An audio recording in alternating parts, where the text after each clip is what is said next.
Aprender inglês não é apenas memorizar regras soltas e vocabulários isolados, sabe? É exatamente como reger uma grande orquestra.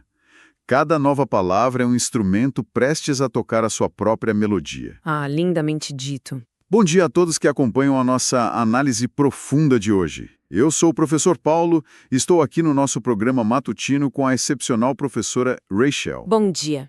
Olha, é um privilégio intelectual imenso estarmos juntos nesta sexta-feira, dia 1º de maio de 2026, para mais uma jornada incrível no nosso English Conversations Course. Com certeza. E, para darmos o tom exato deste encontro, eu trago à memória as palavras imortais de William Shakespeare, lá na abertura de sua peça clássica Twelfth Night. Ah, a Noite de Reis. Isso mesmo, ele diz If music be the food of love, play on. Ou seja, se a música é o alimento do amor, continuem tocando. Hoje, a gente pode dizer que o idioma é a nossa partitura. Nossa, uma metáfora muito apropriada para o material que a gente tem em mãos, viu? Porque hoje vamos mergulhar nas mais recentes anotações de aula do brilhante grupo T262. Um grupo fantástico. Sim. E vale sempre lembrar que a Academia BSB Cursos Inteligentes tem essa missão singular, né? Ensinar adultos com carreiras já consolidadas a dominarem o inglês. E tudo isso por meio de aulas ao vivo na internet, com uma metodologia própria e uma plataforma repleta de material original. Exatamente. E, para que essa orquestra de profissionais funcione bem, a gente precisa primeiro reunir os músicos e os instrumentos, que, no nosso caso, são as palavras. Então vamos afinar esses instrumentos. Observando a lista de vocabulário da Current Class, focada em natureza e música, eu percebo que os alunos não estão apenas aprendendo palavras soltas. Não mesmo. Eles estão categorizando o mundo. Quando a gente analisa, os gêneros musicais listados nas notas, pop, classical, Indian, rock e country, nós estamos mapeando expressões culturais. E teve uma palavra ali no meio, a palavra each, que traz essa ideia de cada um individualizando esses gêneros, né? Bem pontuado. Mas sabe qual foi a grande confusão conceitual que a turma enfrentou? Deixa eu adivinhar. Não foi com os gêneros musicais, foi com a física do som. A diferença brutal entre low pitch e high pitch. Ah, sim. Muitos adultos que nos escutam tentam traduzir pitch diretamente como volume, né? E como a gente pode desvendar isso para os ouvintes? É um equívoco acústico bem comum. Olha, pitch é a altura da nota, se ela é grave ou aguda. Um low pitch é aquele som grave, pesado, que vibra no peito, tipo um contrabaixo. E o high pitch seria o quê? Um som agudinho. Exato. Um som agudo, penetrante, como o canto de um pássaro. Volume já é outra coisa. É a força do som em decibéis. São dimensões completamente diferentes. Maravilha. E tem outra diferença sutil ali entre music e song. O pessoal confunde muito, né? Bastante. Nós apreciamos music de forma incontável, como um conceito geral. A gente consome vários gêneros de music, mas quando isolamos uma faixa específica, com melodia, com letra, uma unidade de áudio, aí temos uma song. É a unidade contra o todo. E essa ideia de ciclo, de partes que formam um todo, espelha perfeitamente o outro bloco de vocabulário da aula, que é sobre as estações e a natureza. Ah, biologia da coisa. Sim. Temos o ciclo completo nas anotações winter, que é o inverno, autumn, que lá nos Estados Unidos o pessoal costuma chamar mais de fall, por causa da queda das folhas, depois summer, o verão, e spring, a primavera. E o vocabulário acompanhou muito bem o estado físico da natureza nessas estações. No winter, alguns animais precisam hibernate. Hibernar. Isso.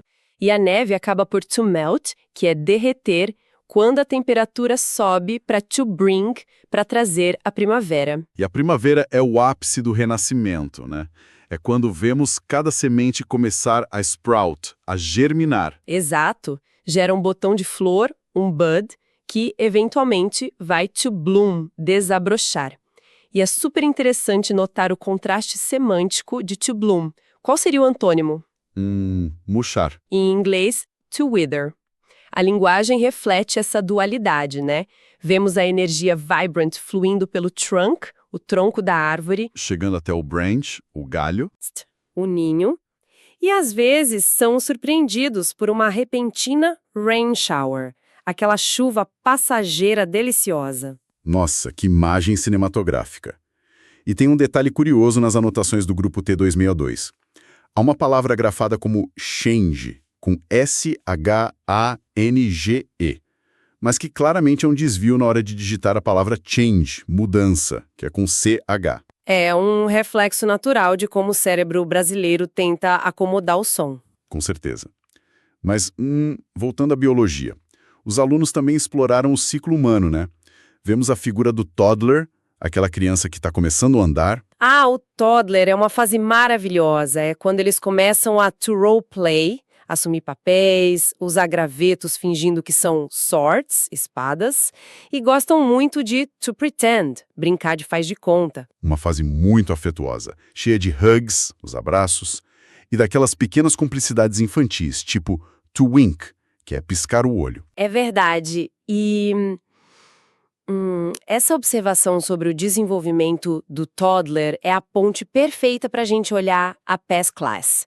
Porque saímos da natureza e entramos no comportamento biológico e social do adulto. Ah, os exercícios da aula passada. Revisar as correções é essencial. Começando pela eterna dicotomia corporativa, as preposições between e among. Essa regra é um divisor de águas. Between é quando a relação é entre duas entidades, cara a cara. Mas se o mercado fatiou os lucros among os competidores, estamos falando de um grupo de 3 ou mais. Clareza pura. E por falar em clareza, também tivemos a revisão do past simple, verbos irregulares, ações como knew, de saber, e taught, de ensinar. Tivemos também kept, de manter, drew, de desenhar, e aquele phrasal verb dinâmico, o came up, que é surgir com uma ideia. Sim, mas a biologia humana não escapou, viu? O grupo revisou verbos sobre reações involuntárias, tipo quando o corpo está cansado e precisa yawn, bocejar. Ou quando a digestão exige um burp, arrotar. Exato. As vias aéreas precisam ser limpas ao blow the nose, assoar o nariz. A emoção transborda e faz cry, chorar. E a irritação no pulmão gera o cough, tossir. E para conectar todas essas ideias na escrita, os conectores lógicos foram magistrais. O uso de although, que é o nosso embora, furthermore, para dizer além disso, e o clássico however, que é o contudo. E, olha, sabemos que conectar tudo isso exige muita energia. Sabemos muito bem que conciliar uma carreira sólida com os estudos de inglês exige dedicação, mas cada pequeno passo é uma vitória. Para quem nos escuta e estuda depois de um dia exaustivo de trabalho, lembrem-se, o esforço molda a fluência. Vocês estão de parabéns. Um recado fundamental. O aprendizado adulto é uma jornada de resiliência. Com certeza. E falando em jornada, professora Rachel, sabe por que o músico clássico se perdeu completamente durante uma viagem de carro? E imagino que venha algum trocadilho estrutural por aí. Por quê? Porque ele procurou e não conseguia encontrar a key certa. Ah, maravilhoso. Aqui, que é a chave do carro, mas também o tom musical, a musical key. Exatamente. Acabamos de afinar o vocabulário e agora vamos lapidar o som, o que nos transporta diretamente para a sessão de pronunciation. Sim, porque conhecer as palavras é apenas a fundação. Dar a elas a sonoridade correta é o que transforma ruído em música, né? Perfeito. Analisando as palavras da past class, temos desafios pesados. Palavras como anger, anxiety, psychological, acclaimed, 14, detailed. E tem também does, trauma, insônia, behavior, nightmares, vintage, ancient. E a lista segue com female, treatment, country, hyper, research, exposition, old, suicide, employment, severe, century e nature. Olha, o que mais salta aos olhos nessa lista é o som silencioso. Pegue a palavra psychological. Ah, o cérebro brasileiro quer logo pronunciar esse pi, né? Sempre! Mas em psychological, o P inicial é totalmente mudo. Você vai direto para o som do S. E outro desafio fonético enorme que a gente vê no grupo é a diferença vital entre world, o mundo, e word, a palavra. Nossa, o temido L retroflexo. Em word, palavra, o som é curto, você solta o R e pronto. Mas em world, mundo, a língua precisa fazer uma ginástica e ir até o céu da boca pro L antes de soltar o D. É pura biomecânica. E a gente não pode esquecer dos plurais, sabe? Palavras terminadas em sons de x ou x, como sketches ou fiches, exigem que a mandíbula crie um espaço extra, aquele sonzinho vibrante de z no final. Perfeito. E na Current Class, o foco foi ainda mais cirúrgico. As falsas similaridades. Palavras que enganam pela semelhança sonora. Sim, a lista de hoje trouxe pitch, musician, tube, waterfall, previous, tulips, e também harvest, them, sprouts, skin, buddy, angry e pirate. A grande estrela do debate aí foi o embate entre pitch, o tom ou a altura do som, e pitch, o pêssego. Ah, essa é clássica. É a diferença que pode transformar uma reunião séria sobre som num piquenique, né? E a diferença está toda na duração da vogal. Exatamente. Em pitch, o tom, o i, é bem curto e relaxado. A mandíbula cai um pouquinho. Já em pitch, o pêssego, você tem que esticar os cantos da boca num sorriso tenso e alongar o som. Para ficar claro para quem está anotando, se eu disser The acoustic engineer measured the high pitch of the room, o som é curtinho. Mas se for She bought a sweet, juicy peach at the market, aí o som é longo. Isso mesmo. E teve outras sutilezas na aula, tipo a palavra waterfall, cachoeira, onde aquele T intervocálico ganha uma vibração suave, o famoso flap T, que soa quase como um R brando para nós brasileiros. Ou a palavra tulips, tulipas, onde o U é completamente fechado, quase fazendo um bico. Exato. Com os instrumentos afinados e soando perfeitamente na pronúncia, a gente precisa da partitura matemática que organiza tudo isso. A gramática. Isso, e o guia completo para alunos adultos mergulha de cabeça na voz passiva, a passive voice, e no past participle. Então vamos detalhar isso, porque a gramática é a matemática do idioma. Como funciona a estrutura da passive voice? A estrutura é elegante. Nós pegamos o objeto, que sofre a ação, e ele vira o sujeito da frase. Aí somamos o verbo to be no tempo adequado, mais o past participle do verbo principal. Dá um exemplo prático para ilustrar. Claro. Pensa na voz ativa Leonardo da Vinci painted the Mona Lisa. O foco está no gênio, no pintor. Mas se eu quero focar no resultado, na arte, eu uso a voz passiva. The Mona Lisa was painted by Leonardo da Vinci. Perfeito. E se eu quiser negar isso? Muito simples. This dish is not cooked in the traditional way. O not entra logo depois do to be. E se for pergunta, o verbo to be vai para frente da frase. Are these toys made in China? Entendi. Mas, surge uma regra fundamental aqui. E podemos usar isso com qualquer verbo? De jeito nenhum. É apenas com verbos transitivos, ou seja, aqueles verbos que pedem um objeto direto. Faz sentido. O verbo eat, comer, aceita a voz passiva, né? The cake was eaten. O bolo foi comido. Sim, porque alguém comeu algo. Mas o verbo run, correr, é intransitivo. Não dá para dizer que a rua foi corrida. Não funciona. Boa dica. E tem um erro clássico dos alunos ao transformar esse particípio caçado em adjetivo. A confusão entre as terminações ed e ing. Nossa, esse erro é vital. O ing é a causa do sentimento. O ed é o resultado emocional na pessoa. É a famosa diferença entre ser chato e estar entediado.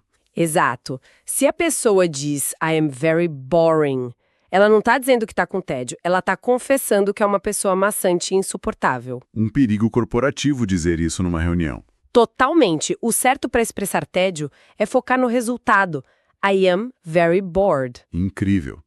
E isso me lembra muito a literatura inglesa. Ah, sim, o grande clássico de Mary Shelley, Frankenstein, publicado em 1818. Nossa, o que tem a ver Frankenstein com a voz passiva? Tudo. Porque quando o foco da criatura exige isolar o resultado terrível da ação, a voz passiva é perfeita.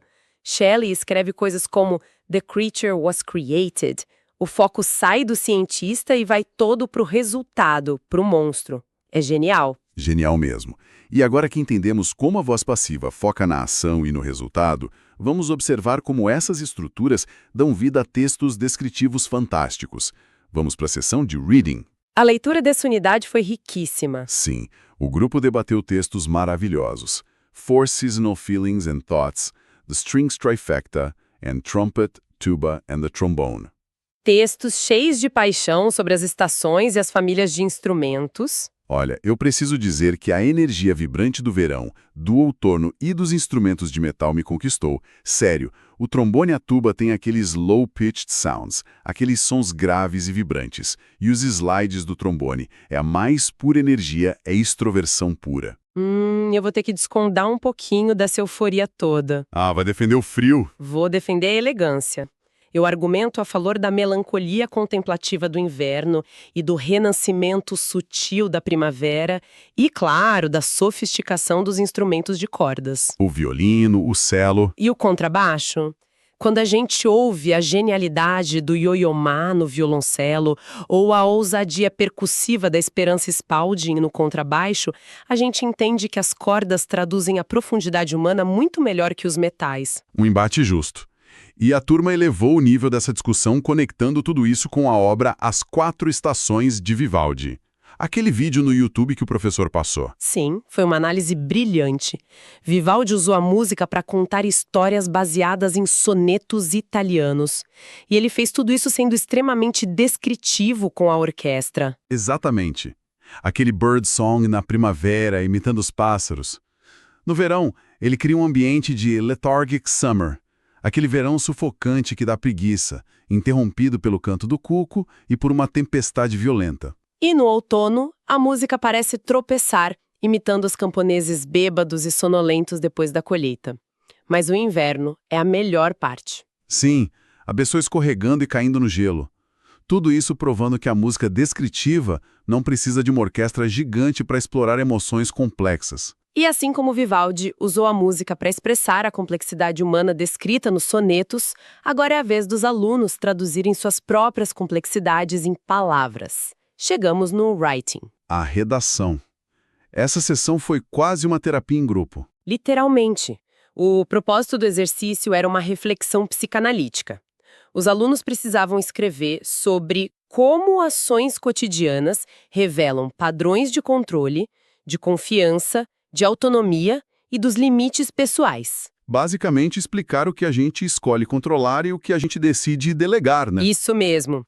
E os rascunhos da aluna Sandra Teixeira, a Student B, das notas, serviram como um modelo conceitual perfeito para a nossa crítica estrutural.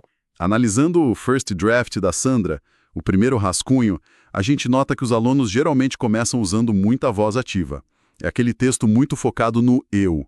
Eu organizo, eu planejo, fica muito centralizado. Fica parecendo uma lista de tarefas do ego, né? Mas aí entra o second draft e os Teachers Enhancement Insights. O feedback do professor propôs uma versão final, a final version, que aplica perfeitamente a voz passiva. Para demonstrar aquele distanciamento e controle executivo. Exatamente. Frases como My schedule is organized. Meals are prepared. Tasks are completed. Nossa, muda completamente a postura profissional do texto. E com o consentimento implícito da dinâmica da escola, vale avisar que esse trabalho excelente da Sandra será publicado no blog da instituição. Lá no portal.students.academiabsb.com.br/blog.